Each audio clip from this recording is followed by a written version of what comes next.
Welcome to Positive Disintegration, a path to authenticity. This episode is a special episode which was recorded when I went to visit Chris in Wisconsin. This is actually an episode of a new podcast called Cosmic Cheer Squad, which Chris and Bee Mayhew are the co-hosts of, and I was their guest on. So it's a bit of a different sort of role set up today. Together we talk about friendship and collaborations, and how we met over the theory of positive disintegration. We talk about cosmic pockets, inner critics and rewriting our old narratives, and the awesomeness of the gravitron. For our regular listeners, this is an introduction to Cosmic Cheer Squad and what it's all about as a podcast. I hope you enjoy it.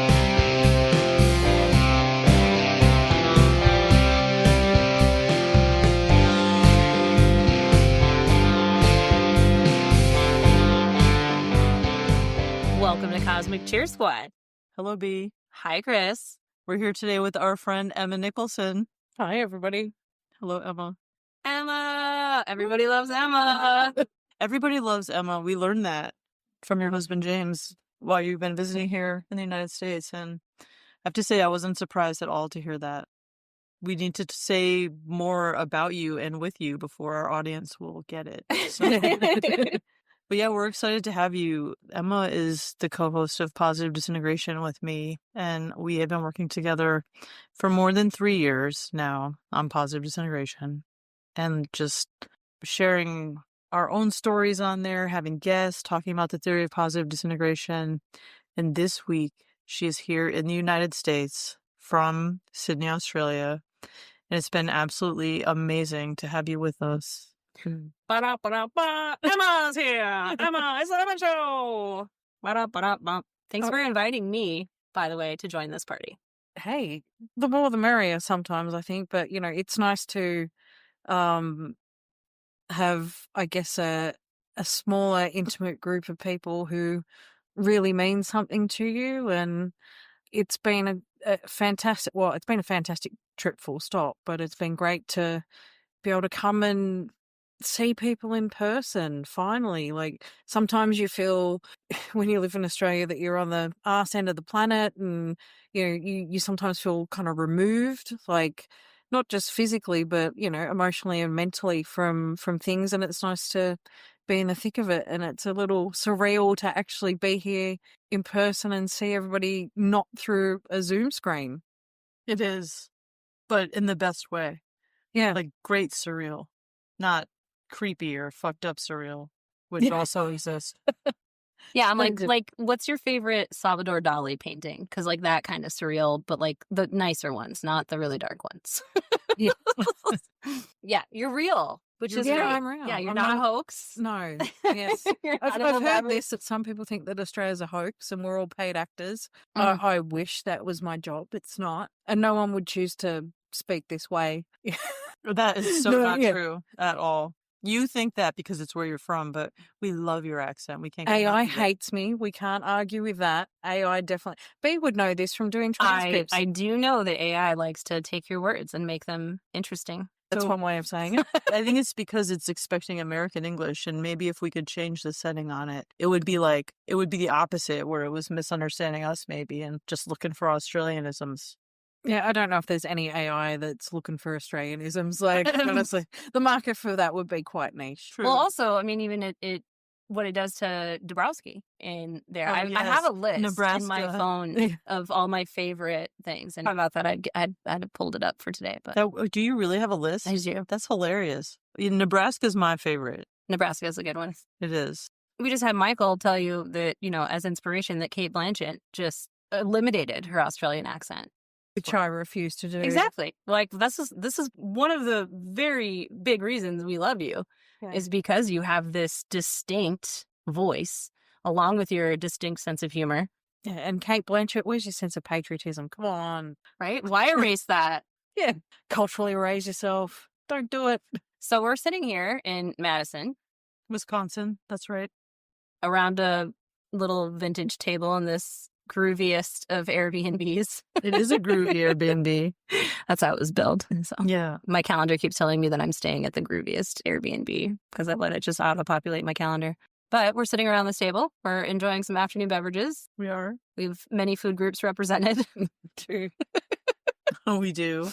Coffee, beer, whiskey, toffee. The toffee has been absolutely fucking amazing. Bee's toffee is unparalleled in my experience. I've never had such good toffee as this.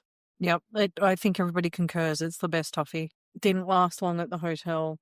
Yeah, well, we can't let everybody know how good it is because then, like, everybody's going to want it. And it's then, shit. Don't ask B for it. It's absolutely terrible. Garbage. I'm not going to want to make it for people if they want me to make it for them. I'm just going to only do that if they don't expect it and gift it. So, you never heard this conversation. No, it never happened. No. Until you see me in person. And then I'll open up my trench coat. What kind of toffee do you want? Dark chocolate or milk chocolate? Dark chocolate, milk chocolate. Pecan, macadamia nut. I got you covered. I got you. So our topic today is we're friends. We found each other thanks to discovering positive disintegration's place in our lives, I would say. Emma and I met in summer of 2021, and we were doing a podcast together by October. Barely knew each other. And now you're one of my best friends, and I love you. And I'm just, again, like totally mind blown that you're here. And then B found us thanks to our podcast. And she's become like, one of those quick, immediate friends, like soul friends. And now here we are starting a podcast together. And I hope that you will be with us often as a guest, Emma. You have an open invitation to record with us like whenever you want. Yeah, that'd be super fun. Especially because if we get together like around 3 or 4 our time, Eastern, so you're Central time. Mm-hmm. So it always screws me up because I'm like, I'm just an hour behind you. But then that is your morning, isn't it? In the future. It is. In the future. Your future morning. Look, I've just gotten used to the fact that Chris sends me an invite, tells me what time I wake up on the weekend, and I just appear in front of the microphone and trust that everybody else is going to be there. That's how I roll. It's fun. It's been working out well. But so, yeah, I just thought that we could talk maybe a little bit about, so Cosmic Cheer Squad is meant to be a place of having uplifting conversations. And also, though, having kind of an anti-authoritarian bent to them. And so resisting illegitimate authority, talking about the ways that we have navigated difficult, outrageous situations in life and then ended up somewhat upstanding citizens. Somewhat, yeah. Slightly degenerate from time to time. Sometimes.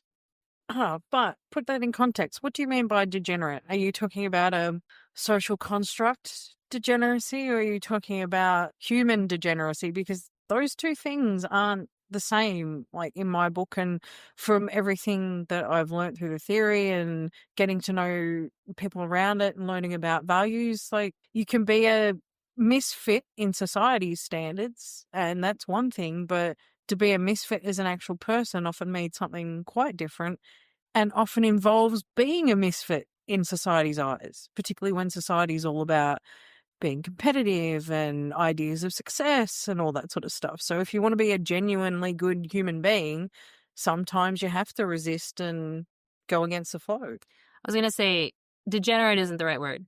Debaucherous is what I wanted to say. As I sit here with a whiskey in one hand and a beer in the other, I have a good time in life, and I meet my obligations, right?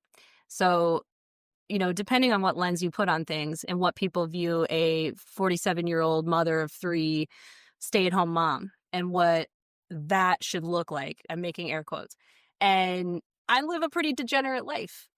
If you look at those standards, I don't feel that way. I have so much fun. And I get to tell stories and I get to share things with my kids. And they're like, I'm sorry, you had a whole life before us? And I'm like, yes, and I have a whole life with you that doesn't involve you in every single decision. However, they're probably the subject I talk about the most because they inform so much of how I move through the world. And they're like my favorite people. They teach me so much about myself. But then they've enabled me, right, to meet other people who have similar debaucherous, degenerate stories about being, the misfit of amongst misfits or the outlier amongst outliers. And I kind of feel like, Chris, you invited me to do this with you. And then we decided that Cosmic Cheer Squad was going to be the name because of this is based loosely off of a little group we started. Mm-hmm. or that I started, and then it's become its own, it's become its own little pocket, cosmic pocket. And that's also an Emma phrase that, like, I had always been this cosmic cheerleader was kind of one of my monikers for introducing myself. And then Emma had a post, and it's come up on the Positive Disintegration podcast about the cosmic pocket. Can we have you talk a little bit about the cosmic pocket? Yes, you can. It's actually weird sitting on the guest side of this stuff. I'm not used to people. I mean, I'm a guest on my own podcast, questions. I feel like, so. Don't worry, I felt like that for a while, and then, you give it 60 episodes or so, and you won't know yourself. I like being a guest, though. It's like my hospitality background also makes it feel like, oh, like this is how I would want to make other people feel, because I feel relaxed and at ease and like appropriately awkward at times, because that's just part of living. I feel like you've got a good awareness of that as well, of how other people are feeling and how to make them more comfortable. But Cosmic Pocket's a post that I had. It's basically the space where I put my very intense feelings and anxieties away in my little pocket, with basically what is a very quick mental meditation, I guess, of images to sort of control emotions, put the things in the pocket until I'm in a space later to be able to actually deal with them appropriately. Because, when big emotions hit or things sort of strike you, sometimes they're not in an appropriate life moment, like you're at the grocery store or you're in the middle of a work day or something else is going on, and it's not always convenient to have a total meltdown at that point or run away and journal at that point. So Cosmic Pocket sort of started as a place to positively store those things until you can take them away into a safe place and unpack them and deal with them properly. Was that a succinct summary? Fuck yeah, it was. I was also thinking about how I was talking with Chris this morning. This dovetails a couple conversations we had, but one of the things I talk about with my kids, and I'm going to introduce Cosmic Pocket to them, because a lot of the concepts that you have brought to my awareness get talked about in my house. You're a household name now, along with Michael and Chris. So we talk about knowing your audience, right? So it's like every feeling that you have is valid and coming from somewhere, but it's not always appropriate to act on those feelings. And, as we get older, I mean, my youngest is 10 and my next older one is 12, and they're like developing and learning and engaging in the world in totally new ways, and like learning their agency and learning about all the different things that make their brains work as magically as they do, and that there are differences and that there's also so many similarities. However, the audience that we have at any given time, I'm going to bring back another wonderful thing that you brought into my awareness, is the sneaky stims concept. Because like the fidget toy is in the cosmic pocket for the kids to be like, just tuck that in there and you can like pull on the little string or whatever and then come back to it. And there's always space and time and room to come back to it. And then this reminds me of the conversation we were talking about.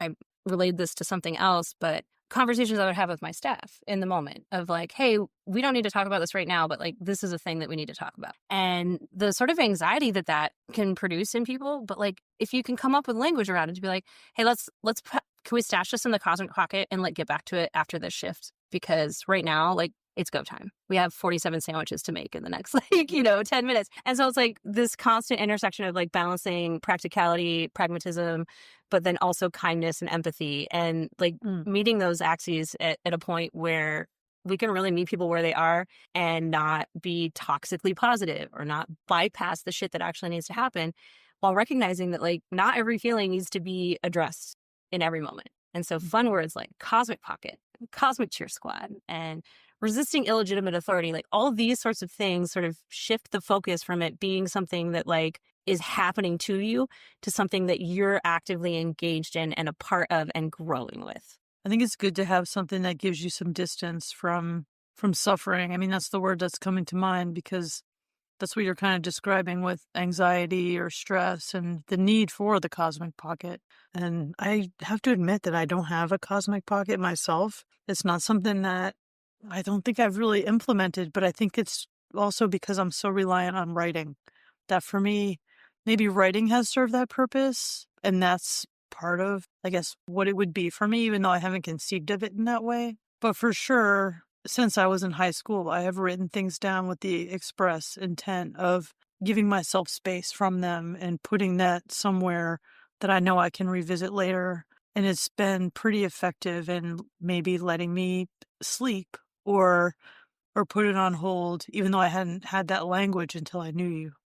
And in a way, that is kind of a cosmic pocket. It's just a written down one, not just to hold it somewhere in your mind. I was going to say, Hold this of it. is where like Cosmic Cheer Squad, I think, opened something in you when I launched it, because that sort of became a cosmic pocket for you, where you found some safety and intimacy in a shared space that is well tended, not just a lawless land of, you know, like the internet is the wild, wild west in so many ways. And so creating this little physical pocket, even though it's on the internet, where you're able to like safely bounce ideas and get feedback and feel trusted and held and nurtured in that through writing. And that's a legitimate cosmic pocket. And through voices. Yeah. Voices are good. But yeah, the group, I appreciated it because it was the people in it, for one thing. It was a group of people that I didn't know all of them. Like some of them were people that only you knew. And yet I knew that if you had invited them to that space, that they would be trustworthy to share the things that I wanted to share. And it's well tended. Like you said, you're good at tending that group. And it was like the perfect space for me at the right time because I was feeling, I'm not sure if like embattled is the right word. That keeps coming to mind. I have to like stop myself right now from like grabbing my phone and looking it up. But I'm like, yeah, I mean, I felt under fire maybe from people, and I'd had like some unpleasantness on the internet in a different group, or maybe more than one group actually. And so like, and you were just a couple of months out of the Congress and getting ready to move. And I mean, I don't even think it was like a couple of months. I feel like it was only like a month, and I was getting ready to move, and it felt like a really intense, stressful time in some ways. And so I really appreciated having this very intimate group. And I think that's one of the things I had hoped we could kind of introduce today is our intention of creating a group for listeners of this podcast where you can join us in community. So we are starting the cult now. Well, we're not going to call it a cult.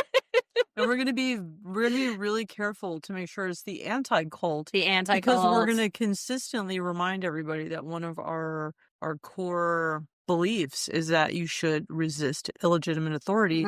We want you to question the things that we're saying. We want you to push back if you think that something is fucked up. So, I mean, we'll welcome that. We want you to question things. We do. Question us. Safely discuss them. Yes. I was going to throw something in here. I think part of this whole thing, the theme of what we're talking about here is recognizing that you have more agency than you might possibly first think. So when you're having emotional response, it doesn't necessarily have to be dealt with there and then. You have control over when you do that. You can find safe spaces and find effective ways to deal with things.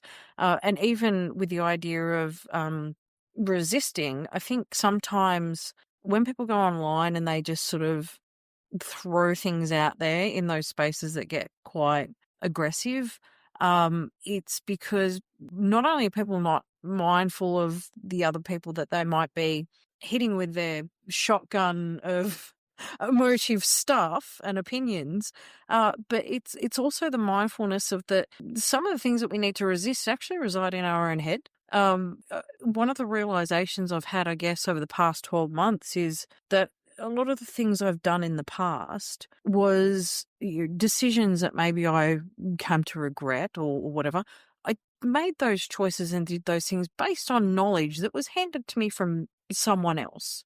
So some of the ideas that I thought were mine that I then later felt guilty about weren't actually my ideas. And this is bringing it back to positive disintegration, part of the whole thing, right? We find the parts of us that we've been socialized and we need to break that down and question it. And I think part of resisting authority is resisting the authority that resides in our own head. I think it might have been a Freudian thing where it's like, he was saying there's a point where you almost create like your own authority in your head to run your life and to keep you on track. And sometimes the authority figure we create in our head does keep us on track. Sometimes they're an asshole. Yeah, exactly. So I think it's not just about resisting what's going on around you. It's about actively questioning what's going on inside you and say, well, where did this come from? Right. Well, that's one of the other things that I started with Cosmic Cheer Squad and inviting people in the idea of positive gossip and like the pro-social communication that is necessary for understanding and making sense of the people around us. Because we've gotten so fractured and fragmented in this age of like connectivity. We have all this connectivity. We can get online and talk to anybody and anywhere in the world, any time of day. But we're lacking like the synthesized, considered connection that actually comes from that. And so we end up like questioning things and people are like, oh, well, you know, you're not supposed to do that. You're not supposed to do this, or you're talking about this person or you're that. And I'm like, we need to actually talk about not naming names, kind of talking about people, but like situational things that come up where it's like there are patterns to how humans behave and there are always aberrations or outliers in those patterns. But like, oh, when you can share that and you're not holding that inside, or you're not letting the inner authority that's being a total asshole at that point take control of the narrative, and you can share that in a space with other people that have different experiences and can come and add more texture, more context without it being something that like minimizes you or invalidates you or cuts you down, while at the same time not just affirming your bullshit and just saying, oh yes, of course that's valid. It's like there's been a number of conversations that have come up with us, like, and in squad, where I'm like, there's contention, but we just say something. And then like new angles of conversation emerge, and it helps people learn how to like, oh, I can say stuff. I can advocate. I can have healthier outcomes, learn and grow from interacting in this way by talking about things and people and situations and trying to find better ways to understand it, because clearly it's not serving us if it's eating away at us. And the more we're able to like share that with people without just bleh, vomiting on everything around us or expecting other people to clean up the mess, but to be like an active participant in like making sense of shit and understanding it and having people that have your back, to be your emotional trampoline, to cheer you on, to be rooting for you, to being like, yeah, today fucking sucks and I'm here. Like, what do you need? Not I'm going to fix it. No martyrdom, no magical solution for anything, but like, yo, we got you. Here's a meme. I think that's part of the popularity of those "Am I the asshole?" Right on Reddit, right? Yep. Because in some ways, and you would maybe say, okay, some things are gossip if they involve other people, but a lot of the time people are talking about stuff, the relationships that they're in. So it's a part of your story. And people go out there, they're telling these tales about what happens to them in their life. And yes, they're talking about other people. They're talking about partners in relationships and children and parents and all sorts of stuff. But it's because they're in that relationship and they need somewhere to bounce these ideas. And the very fact that they're inviting strangers on the internet to say, I need some sort of impartial perspective on this to open up my eyes to things maybe I hadn't thought of because I'm aware I've got my own bias. I think that's a telling thing of how important that is in society, that we need spaces to go out and talk about what we're experiencing, and particularly the things we're experiencing with other people, and get fresh perspectives. Hell yes to fresh perspectives. Hell yes. Air out the covers. Wait, so what's the point of today's episode? Well, it's just to come together with Emma for one thing. And this is only our third episode, so people are still getting to know us too. So by sharing these things that you just talked about, that's the point. But you have me thinking about my inner voice, like while you were just talking about that stuff. I thought, yeah, my inner asshole was torturing me for most of my life, like deep into my 40s, before I figured out that I could change the way I talk to myself and learn how to like be more gentle with myself. And I'm glad that I did, because it's really changed my life to stop doing that. So I think the thing that like first gave me like a bit of a toehold into that, I realized that I kept saying, I'm an anxious person, my anxiety. Like I kept owning being anxious and having anxiety. And at some point in summer 2018, I know like precisely when it was that I made this switch. I thought, oh, I should stop talking about myself that way.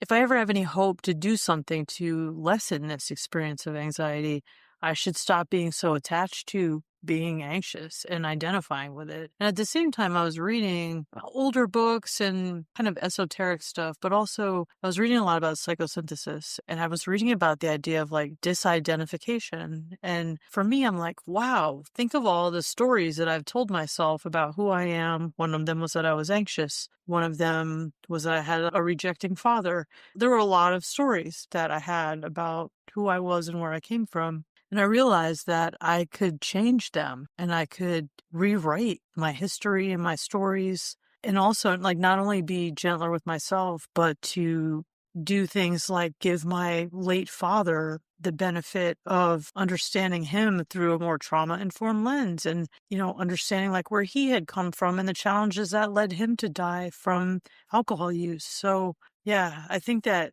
you're right that we have so much more agency than we realize over ourselves and our place in the world, and how we treat ourselves is of huge importance.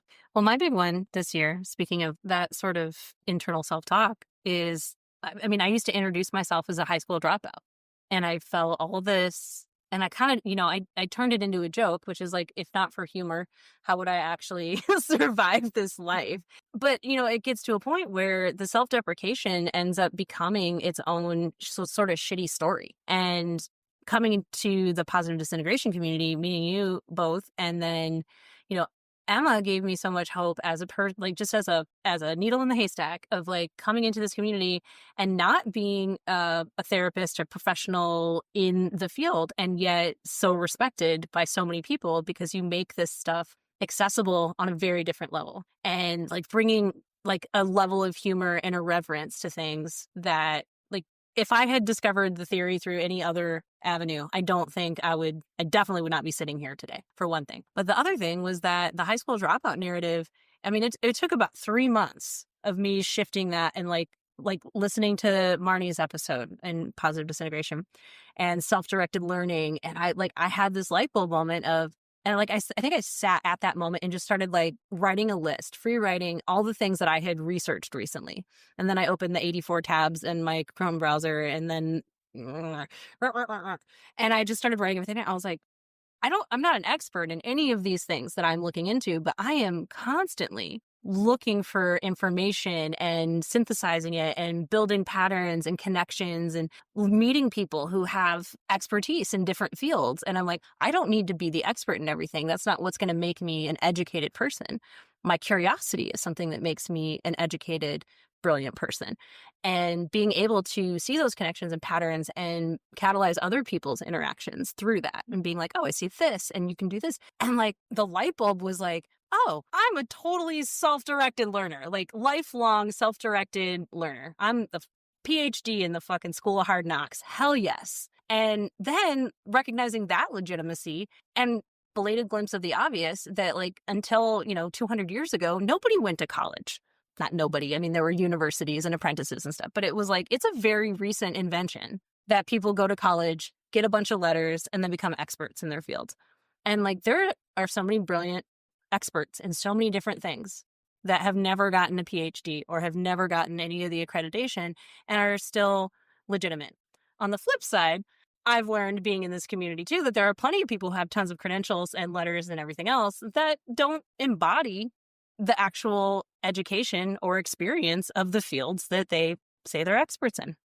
And this is, again, why I have fallen head over heels in love with you both, because you embody lived experience, expertise, and developing wisdom in a constant, steady, self-aware, and curious way.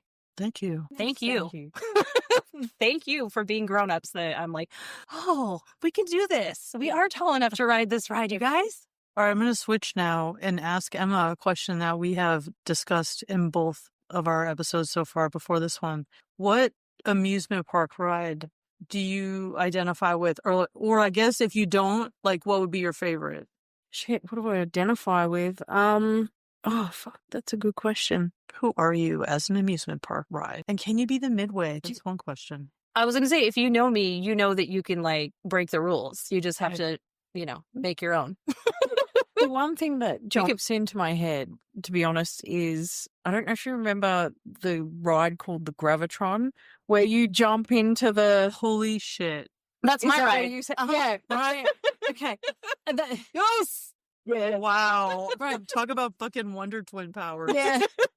But I don't know what your rationale was behind it, but I'll give mine. It's one of the rides I remember from my childhood. My favorite aunt, who's also my godmother, took me to the Easter show. I don't know if you have but you have like county fair kind of things going on, right? So the Easter show in Australia is like, it's going into autumn, it's kind of like the agricultural thing. And the big one in Sydney is, show bags and rides, and you get to see all the animal stuff. And so we went there one year when I was young, and I went on this ride with her, and I remember I came out of it like absolutely elated, and my aunt was absolutely terrified. I went, I am not going on any more rides with this child. And she was there with like a friend of hers, Craig, and he's like, oh, I'll take her on the other rides. But so it was one of those experiences where I found it amazing and someone else found it like a completely different experience. And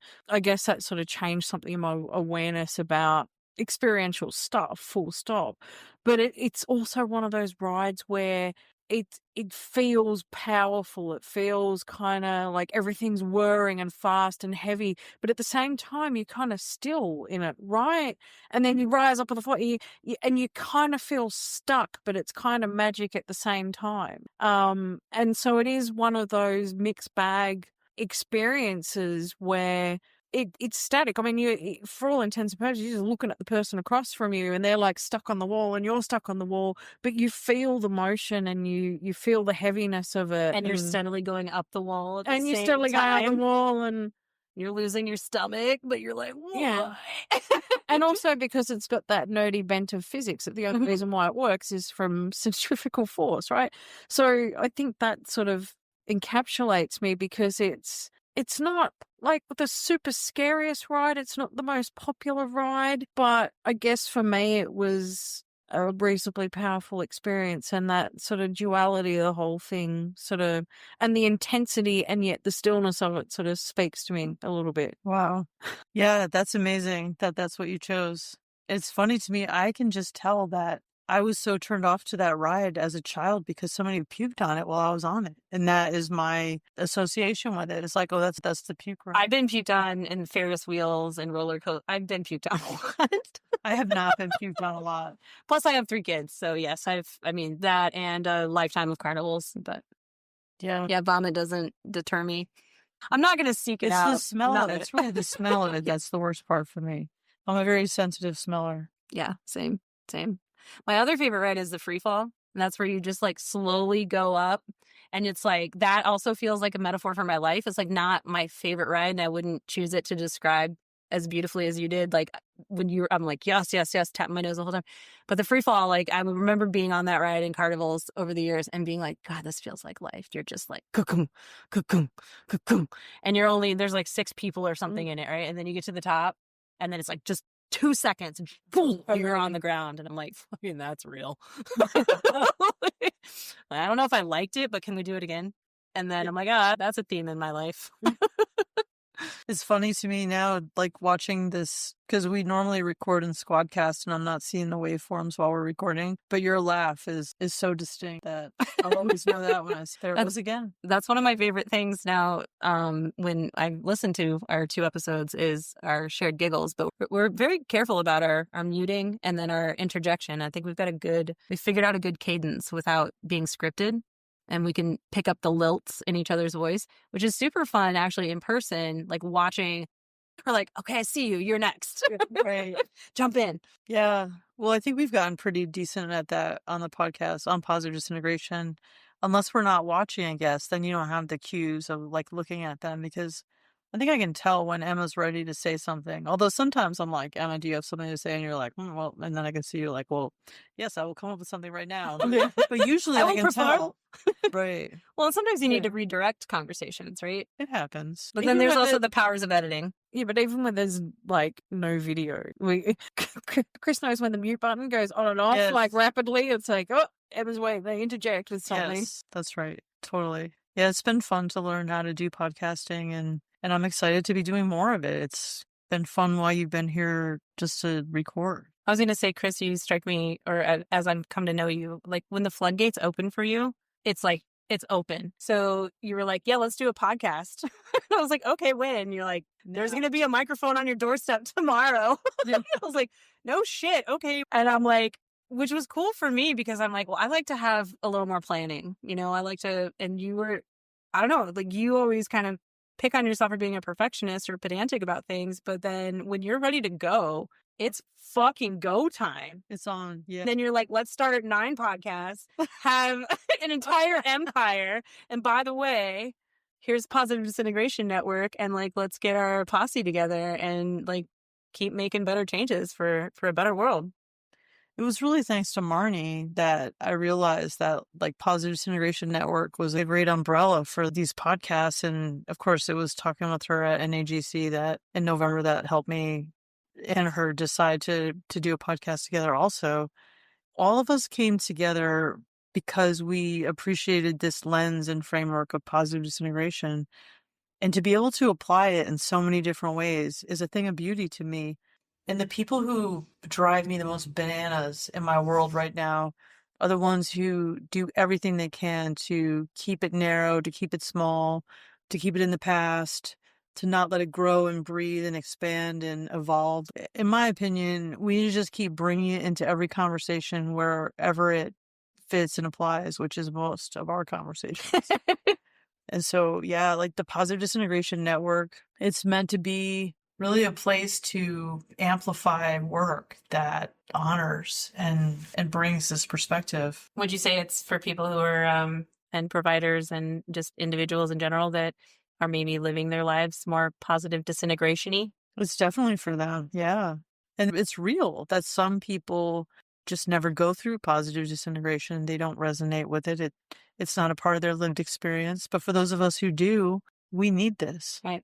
It's life-changing. It's like medicine. Which is not to say it's like some secret club, right? It's but not. There's just shit you have to go through and work that you have to be willing to do and maybe be wired for. Maybe that's like That's part the of it. William James stuff and like the second born and the multiborn and like past lives and intuition and how all this stuff that like is science going to catch up with some of the stuff that we know to be true based on the experiences that we've had.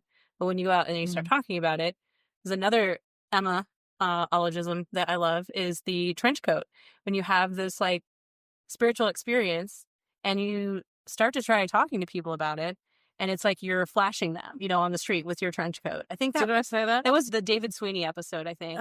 Okay. I loved that so much because I was in that period of my existence then talking to everyone I could about the theory and about you two and about this podcast. And like, they're not getting it. Like so many of the people I love were like, I'm glad you found something, B. That's really nice. And I was like, why Good don't for you, honey. yeah. And I'm like not being condescending and like friends were like listening to it and trying to like really grok it, but like I could tell they weren't. And I was like, no, this is like the first thing I've come across that really explains to me why I've been through so much shit and I still like get up and have an overwhelmingly optimistic attitude. Even in the midst of like absolute fucking chaos. I'll be like, well, fucking get in there. Like, another day, get back in the mines, kids.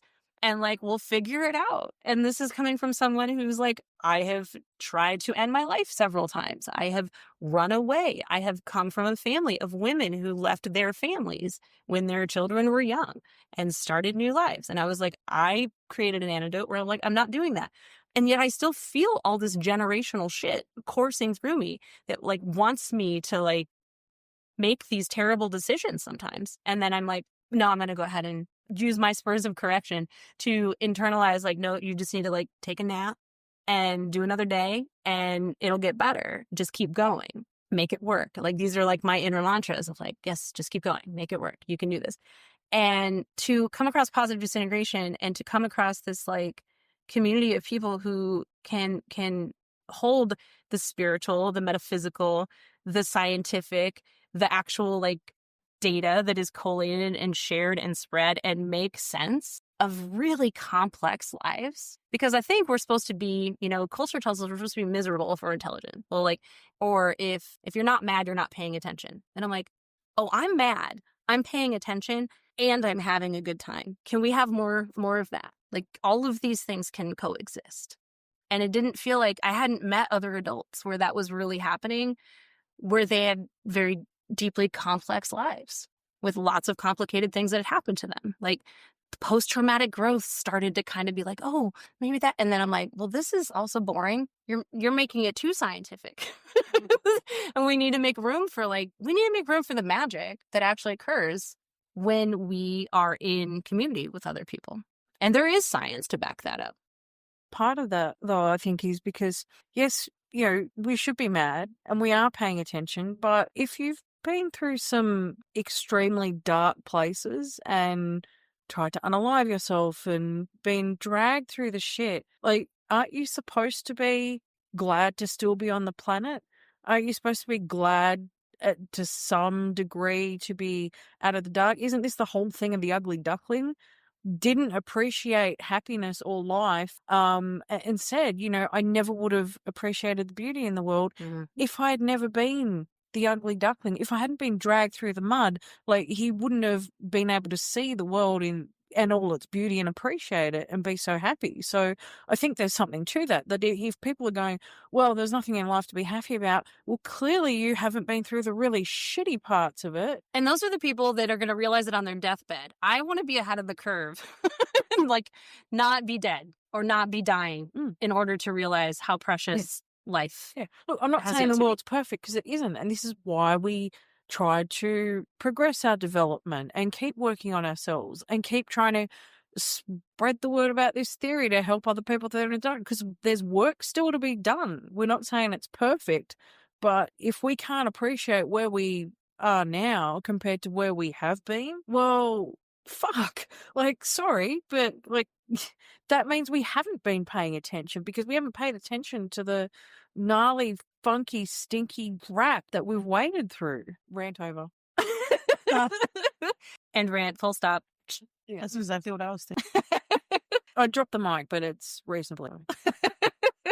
Well, we're already at 46 minutes, so good job. I knew that we would have no trouble filling this time. I really wanted to create an episode that we could share with both of our audiences, because I think that there are a lot of people in our Positive Disintegration audience that will appreciate listening to us. And I think there are people in our Cosmic Cheer Squad audience, people in the future, when we've had more episodes, will be interested in the overlap with Positive Disintegration. And I just want to make sure that we're having conversations together, because I think it's really rich to do that. Right. And there's, like, something for everyone, right? You don't have to be for everyone. You can take the academic path. You can take I don't know. I like thinking about Cosmic Cheer Squad as I've listened to our first two recordings, and I'm like, oh, this feels like when you were, when I was a kid and I would listen to the grown-ups and be like, I want to be part of that conversation.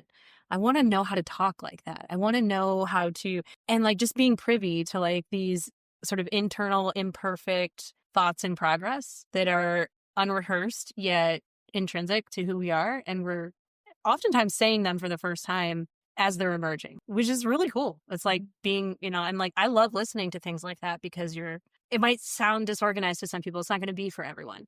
Right. But if you I love to just watch and listen to people. So this kind of feels like, I don't know, my own, like, I would like to be able to listen to me outside of me. What am I like? And I hope that, like, people will find some, like, oh, I get to hang out with, Bee and Chris and Emma and whatever guests we end up inviting. Or one of the other things we've talked about is warm calling, not cold calling, but, like, warm calling folks that we've warned, like, hey, Sean or Chris, or my friend Lauren, who's in Memphis, or Gordon, like, all of these people that we connect with regular, and be like, hey, we're going to call you today and then just have, like, an impromptu conversation. Like, yes, we're calling you. Read a poem. I don't know, do a dance, sing a song, talk some shit. I don't care. But, like, just like a 10, 15-minute segment where it's like, I love call-in shows too, but all the call-in shows that I grew up with were shock jock style and not very nice. But I liked the element of, like, randomness that came from that. Planned randomness. I think it would also be fun to invite people to record and share their thoughts, like, as a segment too. Well, Pam had suggested yesterday. Yeah. Well, because, again, like that podcast Handsome, they invite people to record a question that they then discuss and answer on Handsome. And I think that would be fun. to give us food for thought and discussion. Submit your voicey too. Submit your voicey. That's right. Well, Emma, here in this room together, Gravitron to Gravitron. Thank you for inviting me. Thank you for being here. Thank you for inviting me. I did. Technically, I invited you. Well, no, actually, I invited myself because I was the one who came here. So, I'm glad that you invited B. And yeah, like having you here over this past few days, like, gosh, I mean, I'm like, what day even is it? But having you here, spending this time together, it has been amazing. And we're not even done yet. I feel like I'm wrapping it up because we're wrapping up an episode. But we still have more time together, which is beautiful. I love it. So thank you so much for joining us. It's always a pleasure when we record on Positive Disintegration, and it's always going to be a pleasure to have you on Cosmic Cheer Squad. We love you. Yes, squad! Woo! Woo! Continue your path to authenticity through the links in the show notes. Subscribe to our Substack newsletter for stacks of cool things delivered straight to your inbox. Explore the Dabrowski Centre, email us, or join us on social media. And don't forget to show your love by liking, subscribing, grabbing some Positive Disintegration merch, or leaving us a rating or review on your podcast platform.